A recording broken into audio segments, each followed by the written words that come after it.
أعوذ بالله من الشيطان الرجيم بسم الله الرحمن الرحيم السلام علیکم، میں ہوں عاقب اتاری اور آپ کو خوابوں کی دنیا میں خوش آمدید کہتا ہوں۔ خوابوں کی دنیا میں آج ہم بات کریں گے خواب میں خود کو یا کسی اور کو مرتے ہوئے دیکھنے کے حوالے سے۔ اس خواب کی مختلف صورتیں ہیں جن کی مختلف تعبیریں ہیں۔ اگر آپ اپنے خواب کی سچی تعبیر جاننا چاہتے ہیں تو ویڈیو کو اینڈ تک دیکھیں۔ اگر چینل پہ نئے ہیں تو چینل کو سبسکرائب کر دیں اور ساتھ ہی گھنٹی کے بٹن کو بھی پریس کر دیں تاکہ ہماری نئی آنے والی ویڈیوز کا نوٹیفیکیشن آپ کو بر وقت ملے۔ ناظرین، بات کرتے ہیں خواب میں خود کو یا کسی اور کو مرتے ہوئے دیکھنے کے حوالے سے۔ حضرت دانیال علیہ السلام نے فرمایا، اگر خواب میں دیکھے کہ وہ مرا ہے اور لوگ اس پر روتے اور زاری کرتے ہیں، یا اس کو باندھ کر کفن میں لپٹا ہے یا جنازے میں رکھ کر قبر میں ڈالا ہے، یا یہ سب اس کے دین کے فساد پر دلیل ہے، اور اگر دیکھے کہ پھر اس کے تئے قبر سے اٹھا کر نکالا ہے تو اول کے خلاف ہے، اور اگر خواب میں دیکھے کہ اس کو قبر میں رکھ کر اس پر مٹی ڈالی ہے اور لوگ واپس آ گئے ہیں تو دلیل ہے کہ اس کا دین کبھی اصلاح نہ پائے گا۔ اور بعض کہتے ہیں کہ اگر خواب میں دیکھے کہ مرا ہے اور جلدی جنازے پر رکھا ہے اور لوگوں نے اس کو اٹھا لیا ہے اور بہت لوگ اس کے جنازے کے پیچھے جا رہے ہیں تو دلیل ہے کہ شرف اور بزرگی اور حکومت پائے گا، لیکن ان پر ظلم کرے گا۔ اور اگر دیکھے کہ وہ مردہ تھا اور زندہ ہو گیا ہے تو دلیل ہے کہ گناہ سے توبہ کرے گا۔ اور بعض کہتے ہیں کہ اس کی عمر دراز ہوگی۔ اور اگر خواب میں دیکھے کہ کسی نے اس کو کہا تو کبھی نہ مرے گا تو دلیل ہے کہ جہاد میں شہید ہوگا۔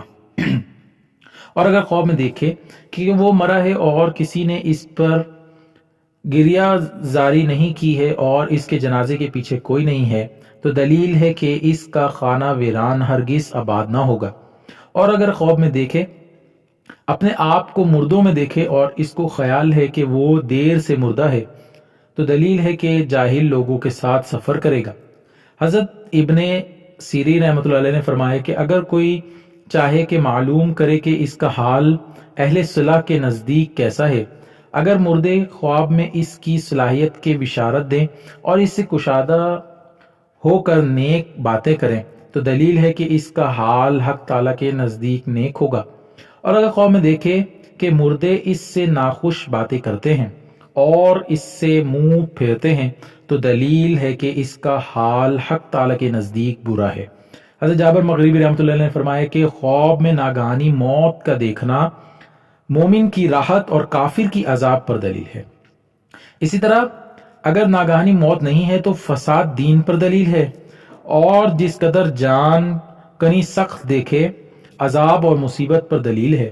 اور اگر دیکھے کہ وہ مرا ہے اور اس کو کسی نے غسل دیا ہے تو دلیل ہے کہ توبہ کرے گا۔ اور اگر دیکھے کہ اس کے جنازے کے پیچھے اگر گروہ پر چل رہا ہے تو دلیل ہے کہ اس شہر میں کوئی بڑا آدمی مرے گا۔ حضرت ابراہیم کرمانی رحمۃ اللہ نے فرمایا کہ اگر کوئی شخص خواب میں دیکھے کہ مرا ہے اور لوگ اس کے جنازے کے پیچھے جا رہے ہیں تو دلیل ہے کہ اپنے قدر کے مطابق ولایت اور بزرگی پائے گا۔ اور اگر مرا جنازے پر بھاری ہے تو دلیل ہے کہ لوگوں پر قہر اور ستم کرے گا۔ اور اگر دیکھے کہ جنازے پر ہلکا ہے تو دلیل ہے کہ لوگوں سے نیکی کرے گا۔ اور اگر خواب میں دیکھے کہ مردے کو ہاتھ پر رکھ لیا گیا تو دلیل ہے کہ مال حرام پائے گا۔ اور اگر خواب میں دیکھے کہ زندہ مرا ہے اور اس کو تخت پر سلایا ہے اور اس تخت کو لوگوں نے ہاتھ پر رکھا ہے تو دلیل ہے کہ بادشاہ کی خدمت میں جائے گا اور اس سے خیر و منصف پائے گا۔ اور اگر خواب میں دیکھے کہ مر کر زندہ ہوا ہے تو دلیل ہے کہ وہ شہر خراب ہوگا۔ اور اگر خواب میں دیکھے کہ دوسری بار مرا ہے تو دلیل ہے کہ اس کے فرزندوں میں سے کوئی مرے گا۔ اور اگر خواب میں دیکھے کہ اس کا فرزند مرا ہے تو دلیل ہے کہ تونگر ہوگا اور کہتے ہیں کہ دشمن سے امن میں رہے گا۔ اور اگر خواب میں دیکھے کہ اس کے ماں باپ مرے ہیں تو دلیل ہے کہ اس کا کام خراب ہوگا۔ اور اگر عورت دیکھے کہ حاملہ تھی اور مری ہے اور لوگ اس کو روتے ہیں تو دلیل ہے کہ اس کے ہاں لڑکا پیدا ہوگا۔ اللہ پاک سے دعا ہے اللہ پاک ہمیں دین و دنیا میں کامیابی عطا کرے اور شیطان اور دشمن کے شر سے محفوظ رکھے۔ صلو علی الحبیب صلی اللہ تعالی علی محمد۔